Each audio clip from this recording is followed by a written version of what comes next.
ನಮಸ್ಕಾರ ಎಲ್ಲರಿಗೂ. ಇವತ್ತು ನಾನು ಮತ್ತು ನನ್ನ ಫ್ರೆಂಡ್ ನಂದಿ ಬೆಟ್ಟಕ್ಕೆ ಟ್ರೆಕ್ಕಿಂಗ್ ಬಂದಿದ್ದೇವೆ. ಬೆಳಗಿನ ವಾತಾವರಣ ತುಂಬ ಚೆನ್ನಾಗಿ ಅನಿಸುತ್ತಿದೆ. ಇನ್ನು ಸ್ವಲ್ಪ ದೂರ ನಾವು ನಡೆಯಬೇಕು. ಈ ದೃಶ್ಯ ನೋಡಿದರೆ ಎಲ್ಲ ದಣಿವು ಹೋಗುತ್ತದೆ.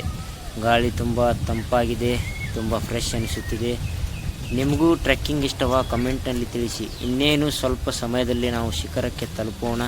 ಪ್ರಕೃತಿಯ ಸೌಂದರ್ಯವನ್ನು ಎಂಜಾಯ್ ಮಾಡ್ತಾ ಮುಂದೆ ಹೋಗ್ತಿದ್ದೇನೆ, ಬನ್ನಿ ನೋಡೋಣ. A few moments later. ನೋಡಿ ಗೆಳೆಯರೇ, ಈಗ ನಾವು ಮೇಲೆ ಬಂದಿದ್ದೇವೆ. ಈ ಸುಂದರವಾದ ದೃಶ್ಯವನ್ನು ನೋಡಲು ನಾವು ಇಲ್ಲಿ ತುಂಬ ಸಮಯ ವೇಟ್ ಮಾಡಿದ್ದೇವೆ. ಈ ದೃಶ್ಯವನ್ನು ನೋಡಿ ನಿಮಗೆ ಹೇಗೆ ಅನಿಸುತ್ತಿದೆ ಕಮೆಂಟ್ನಲ್ಲಿ ತಿಳಿಸಿ. ಹಾಗೂ ಇದಕ್ಕೆ ನಾನು ಒಂದೆರಡು ಲೈನ್ ಹೇಳುತ್ತೇನೆ. ಪ್ರಯಾಣ ಕಷ್ಟವಾಗಿತ್ತು, ಆದರೆ ಈ ದೃಶ್ಯ ಅದಕ್ಕಿಂತಲೂ ಅಮೂಲ್ಯ. ಪ್ರಕೃತಿಯ ಮುಂದೆ ನಾವು ಎಷ್ಟು ಚಿಕ್ಕವರು ಅನ್ನೋದು ಇಲ್ಲಿ ಗೊತ್ತಾಗುತ್ತದೆ.